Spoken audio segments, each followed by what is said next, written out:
All right. Good afternoon, everybody.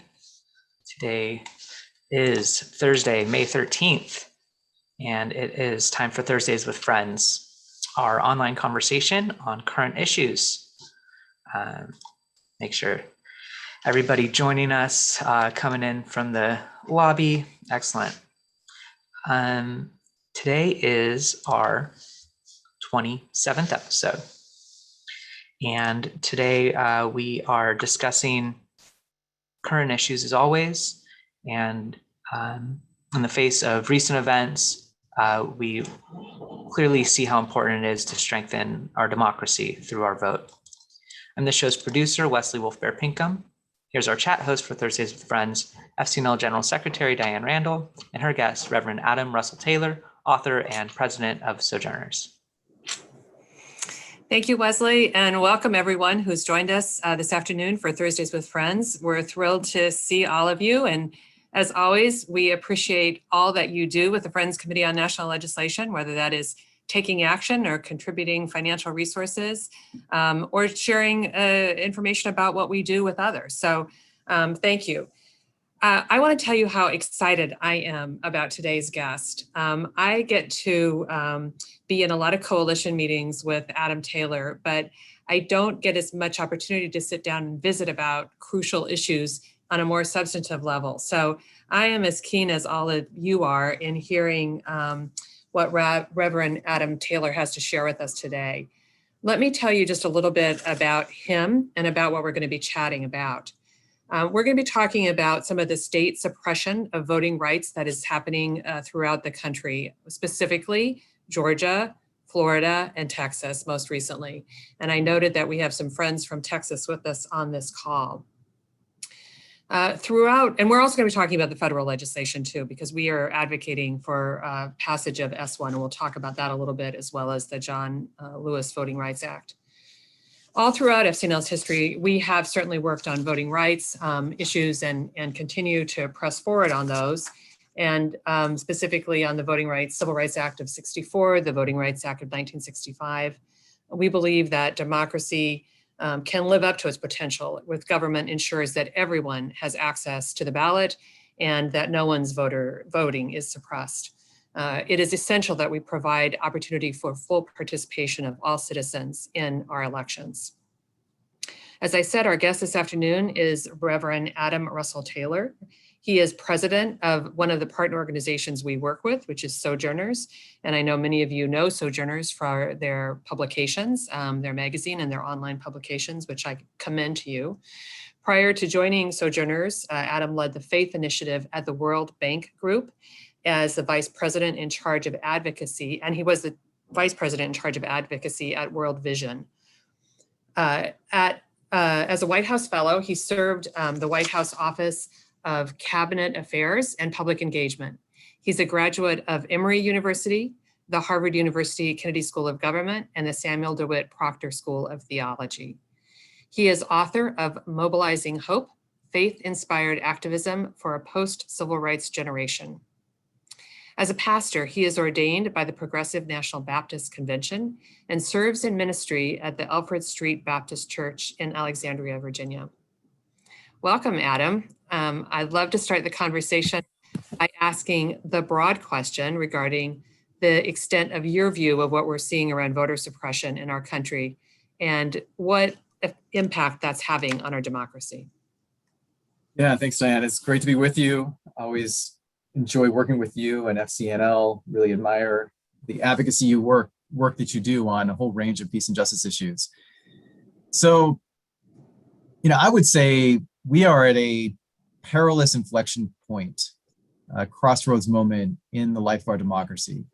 And it's important to kind of take an historical perspective that the right to vote has been a highly contested one ever since the founding of this nation.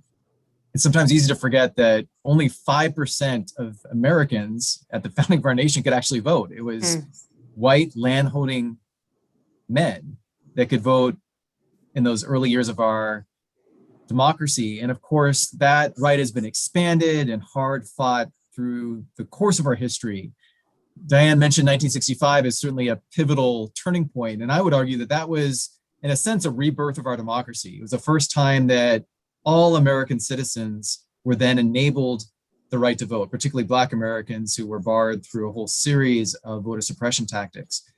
And so sadly, though, and this is something that I have kind of wrestled with in my own sense of kind of my activism coming out of the shadows of the civil rights movement, I never thought that my generation, Generation X, would have to continue the fight for the right to vote.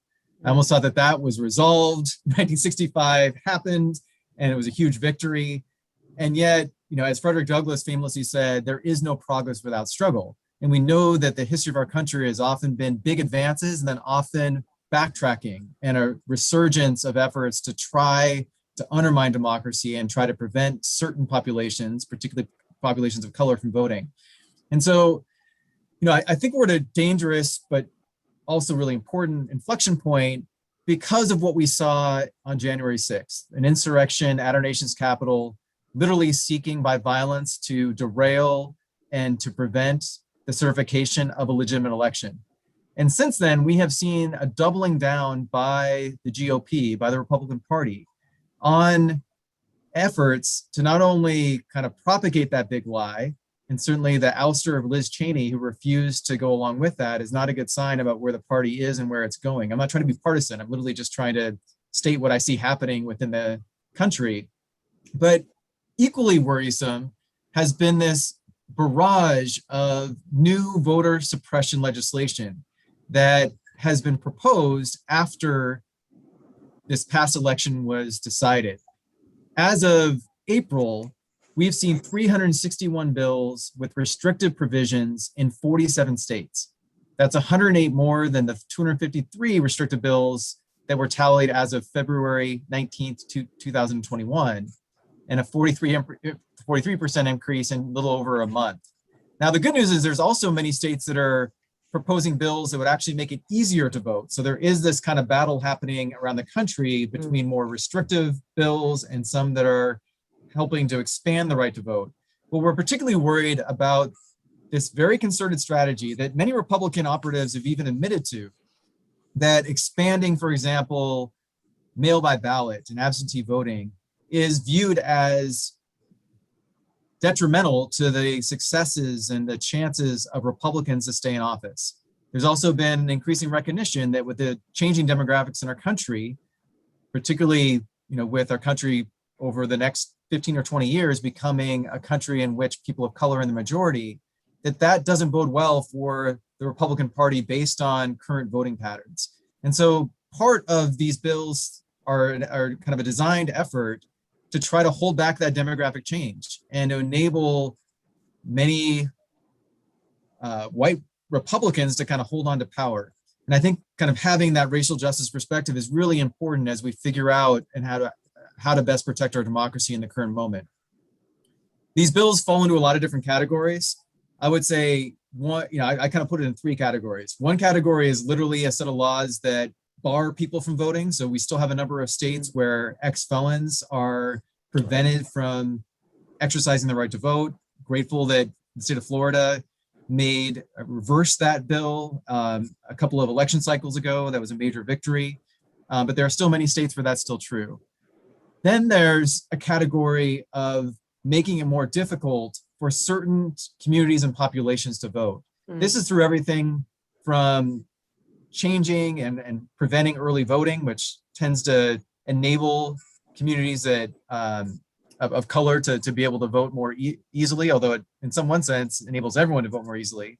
It includes voter purges, where if you haven't voted, or at least there's not a record of you voting in consecutive elections, election officials can then go in and literally purge you off the voter rolls. Oftentimes it's done in very targeted ways and the kind of discriminatory ways. This includes reversing a lot of the expansions that were done as a result of COVID that made it easier to vote by mail in many states. Those kind of expansions are being restricted. And then the third category is a whole series of tactics that I would call intimidation and kind of trying to discourage people from voting. And that's everything from robocalls to the threat of violence to, in some cases, actual intimidation that's been happening at polling sites. And so when you combine these all together, you really do have a serious assault on the right to vote. And it's why national legislation is so critical. And it's why we have to do everything we can to push back at the state level to prevent some of these laws from being enacted. Thank you for that thorough explanation and analysis. It's super helpful as a framing as we go forward here. I want to name that, you're clearly, this is one concern for the addressing systemic racism. And, we obviously are working, both of our organizations are working on this in a variety of ways, but it does feel like the issue of voting rights and access to the ballot is just so critically fundamental to, I think, what everyone believes about as a strong democracy, which is why it is so shocking that we're seeing this kind of restrictions, which appear to be partisan in nature and historically haven't always, well, they've been somewhat partisan, but not always. And so I think that's critically important. I want to talk a little bit about the impact on the African American community and some of the work that Sojourners has done historically and continues to do.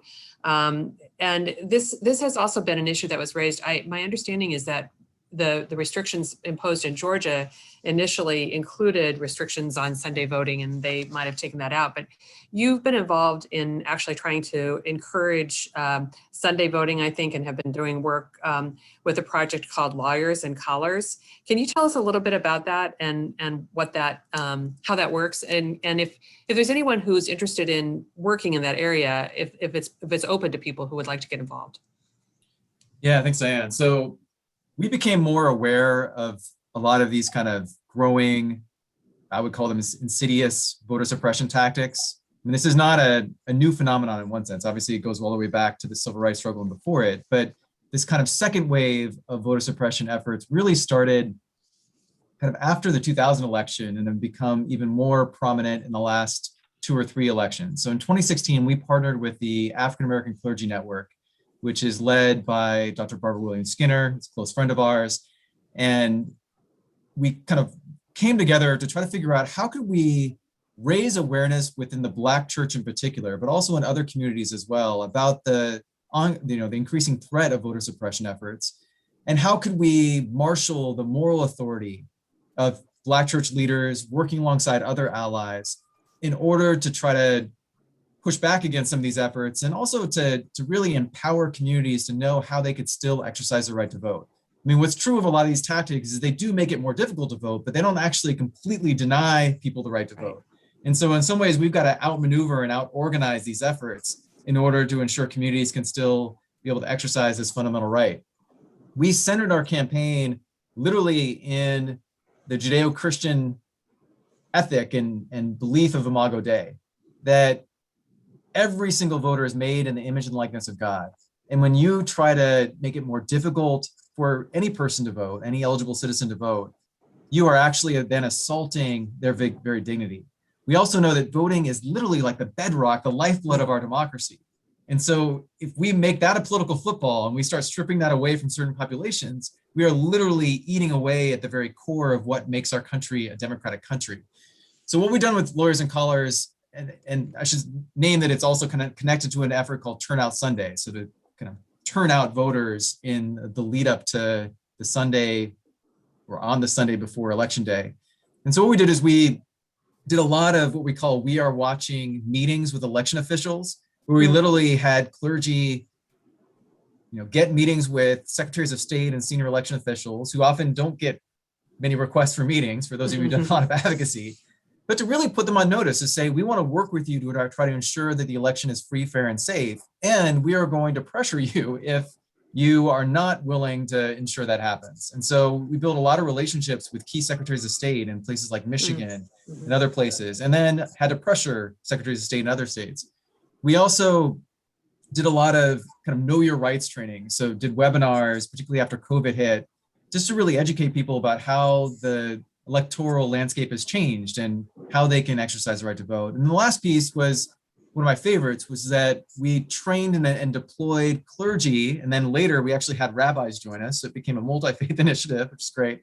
But we worked alongside lawyers to have clergy be at vulnerable polling sites to literally provide a moral presence. And we think that, the 2,000 plus clergy that showed up at polling sites in 9 different states literally helped to deter intimidation. And it's hard to prove that because it's hard to prove what didn't happen. Right. But there were a lot of threats, obviously, about intimidation and violence, particularly from what the president said in one of the debates where he told the Proud Boys to stand by and basically stand ready. And so, clergy were able to play that role. They were also able to troubleshoot any election problems that voters had. We had a hotline that was set up directly with us through the Lawyers Committee on Civil Rights. And so many of our clergy were able to work with lawyers to try to problem solve any problems that arose. And that kind of chaplain program is something we want to continue into this next election cycle in 2022. Love to have any of you to join us. We focused in on 9 states. I won't read through the whole list, but they include Florida and Ohio and Pennsylvania and Wisconsin, Arizona, a lot of the obvious ones, if you will, Georgia. We're going to expand to add Texas this time. And you can learn a lot more about the campaign if you go to turnoutsunday.org or .com. We can figure that out in a second. Okay. We could check it and maybe put it in the chat. Sure. Yeah, that's great. 9,000 clergy turning out. I can understand how that could be really compelling, just a presence at the polls. That's fantastic. Turn now and talk about federal legislation, and we worked on For the People Act, HR1 that passed the House and now just got voted, or actually had a very contentious committee vote, failed because it was on a split vote just I think yesterday, but my understanding is it will go to the floor. So I want to talk just a bit about that, and that is what we are encouraging people to advocate for. We are asking you to talk to your members of Congress about that, to your senators about that specifically, because it's going to come up for a vote.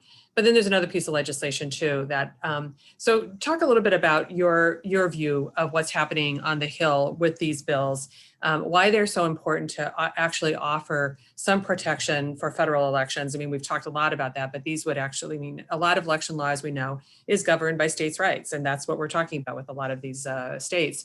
But some of these bills would actually provide protections for federal elections too. So interested in hearing you talk about that. I do want to know that someone asked to find out about where the states that are, what the status is in state by state. And I know we've both worked a little bit with the Brennan Center for Justice. Would you recommend that as a great resource for people who want to know more about the state level work? Yeah, absolutely. So some of those stats that I just read directly come from the Brennan Center. They're also a close partner of ours. I can put in the chat this amazing report that they keep updating.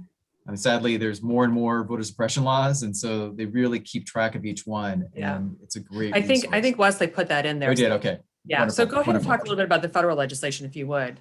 Sure. So no question, federal legislation is absolutely essential. And I think we've got a very narrow window to get some very significant things done. Sojourners wholeheartedly supports the For the People Act. It is a much more comprehensive act that deals with ethics reform. It would help to prevent gerrymandering of districts.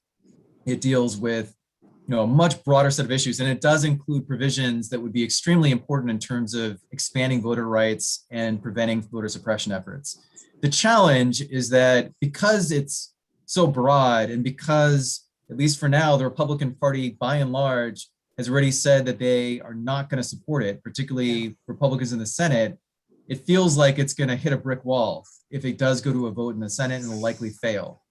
And my concern is that I think a lot of Republicans are going to be able to hide behind small provisions that they don't like and kind of use that as an excuse for not supporting the whole thing. And I'm not saying it's a perfect bill, but you take the totality of it, I think it would dramatically reform our election system that is currently decrepit and kind of broken. So I think the only way for that to really pass in this particular Congress is for a carve out to be made in the filibuster that I think is justifiable in order to pass something like the For the People Act, because we're really talking about the very rules of our democracy. Like, it's one thing to use a filibuster for a piece of legislation that's on a policy issue, but we're talking about the very rules that will determine who is elected in the next round of our elections. And I just think there's a very strong moral argument that we can make that it does make sense to create a temporary carve out of the filibuster to pass the For the People Act. The other bill is the John Lewis Voting Rights Act, which is a little bit more narrow. It's more focused on voting rights. It would help to restore 2 sections of the Voting Rights Act that were basically carved out or taken out as a result of the 2013 Shelby versus the state of Alabama Supreme Court case. Section 5 in particular is crucial because that section helped to ensure that any state, particularly southern states that have had this long history of voter suppression, had to pre-clear any new voting law with the Justice Department in order to move forward with a new law. And so it created this really critical safeguard that helped to be a bulwark against voter suppression efforts. What we saw once the Supreme Court gutted the Voting Rights Act in 2013, we saw this flurry of new laws come into place that imposed voter ID laws, that restricted early voting, that enabled some of these voter purges to happen in places like Wisconsin. I would argue that President Trump may not have won the first time around if those voter purges did not happen in Wisconsin, where he won by a narrow 20,000 votes. So, that's really important. I think that's a better test of whether there's any appetite, and I would say any conscience on the Republican side to really support voting rights. I mean, one, it's named after a legend, John Lewis, a hero of mine. Right. And two, it's more narrow. So it's gonna be harder for them to kind of make excuses and not support it. Yeah. John Lewis is such an iconic leader, and continues. I mean, it's just legendary. And so I think that you're right. It's an amazing test. And one of the questions I noticed in the chat from our friends Connie and John in Texas was, where is Senator Manchin of West Virginia, who is a moderate Democrat, that is. He came out yesterday and said that he did not support Senate 1 for the People Act, and is a supporter of the John Lewis Voting Rights Act.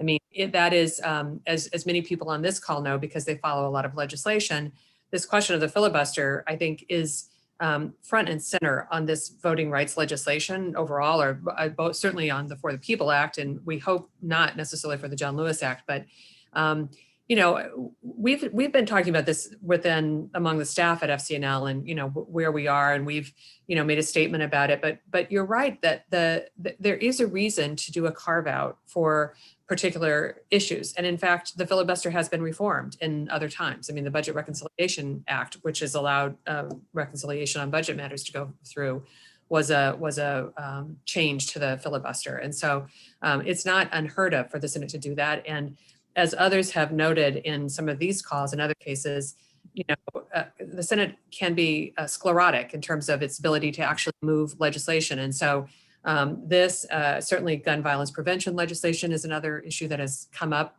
but just staying with the issue of voting and staying with the issue of, the rights of all citizens and every citizen.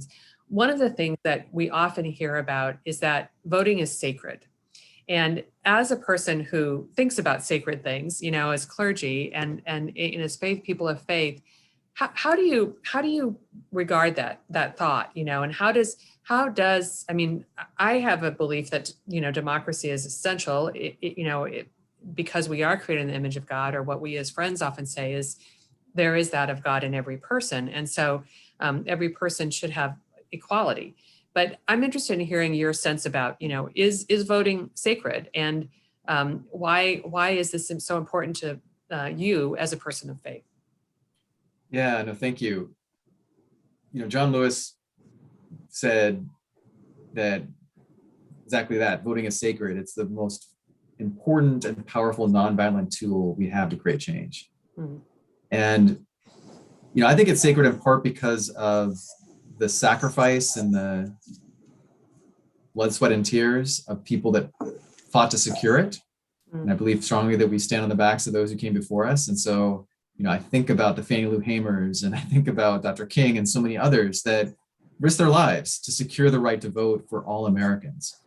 I also think that, it is such a cornerstone to a healthy democracy. I mean, if we erode the right to vote and we make the right to vote a kind of political football, then, one, I think it's just going to exacerbate the polarization that already exists in our nation.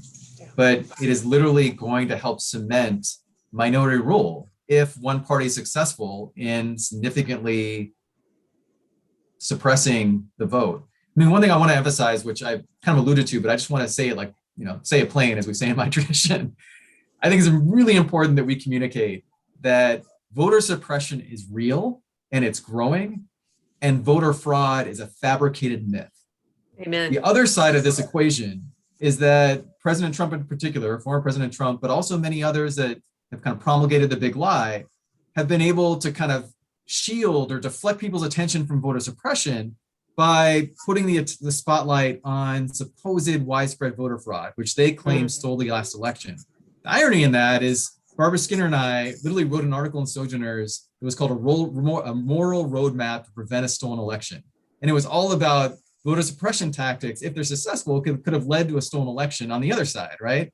That has been completely co-opted by supporters of Trump and the current Republican Party. And as we know, 60 different judges at every level determined that there was not widespread voter fraud. There has been no evidence that has been collected. I mean, President Trump even had his own commission that he had to disband that was trying to search for evidence of voter fraud. And so they've invented a problem, convinced a big slice of the country that the problem is real, and that has ginned up all this anger that is feeding and fueling this ongoing push for election integrity. And that is why I think it's properly named the big lie. How do you unmask and defeat a lie? I think with truth, with the light of truth, and with holding something like voting sacred. And I believe we can do it, but it's gonna take a lot of struggle. Thank you for that. Take a lot of struggle, persistence, and consistence on this. This is, I couldn't agree more with you. This is such a priority for all of us to stay focused on this. Adam, we're out of time already, and knew this would go by quickly. But before we close, I understand that you have a new book coming out, and I love the title, A More Perfect Union, A New Vision for Building the Beloved Community. Give us just a sentence or two about this and what we can expect when we can order it. Yeah, so it comes out in September. You can pre-order it on Amazon for those who want to. The premise of the book is that part of the reason we're so divided as a country is we both have very conflicting understandings of how we've gotten to where we are, of our history, but also we don't have a shared moral vision of our future. And the moral vision that animated the civil rights movement was the beloved community. And I think that is such a powerful moral vision that ties together our civic values and our deepest religious values. And so I really try to recast and reimagine what the beloved community means and looks like for us today. And I think it could be the redemptive story that helps us get beyond where we are. And just one last thing, I'm so humbled by this, but kind of speaking of voting rights, Congressman John Lewis approved the foreword to the book just before he passed. And oh my gosh. I couldn't imagine, someone better. And I'm still like floored by it. But yeah, you get to read his prologue, or his foreword, sorry. Well, I can't make a commitment to this, but I really hope that you'll come back and talk with us again. I will just share that I've been at FCNL for about a decade, and one of the stories, I was not here when John Lewis came and spoke at our annual meeting, but from everything I've heard, he is pretty much the favorite speaker that everyone's had. Just remarkable person, and that's very exciting. I look forward to reading the book. I look forward to our continued work together on this issue as well as other issues that we've worked on. I feel like you're really a real blessing to not just Sojourners, but to the work of a moral imagination for our political future in the country. So thank you so much for joining us today, and we look forward to continuing to work with you. I just note that 2 weeks from today, we have another fabulous guest. We will be talking with Josh Dixon, who is the Senior Faith Engagement Advisor at the White House, someone who I know Adam's worked with and a lot of people in the faith-based network have worked with, but really excited to have Josh join us and talk a little bit about some of the big legislation that President Biden has forwarded. So we hope you'll join us in 2 weeks. And of course, we'll be back in June with additional guests. And again, I just want to thank you so much, Adam, for joining us today. It's been just a real joy to have you part of this conversation. Yeah, thank you. Appreciate it. Okay. Thanks everyone for joining us again. We are so grateful for all of your support. You make the difference in this work. It is just thrilling for us to be able to say, yeah, we have advocates in 50 states, and we're going to try to talk to 100 senators and 435 members of Congress through their constituents. And as always, I mentioned before, but we are so grateful for your financial support as well. So stay engaged and stay in touch, and keep coming back to our website because there's fresh information on there. At least every week, and sometimes more than that. So I hope you'll join us that way. Bye, everyone.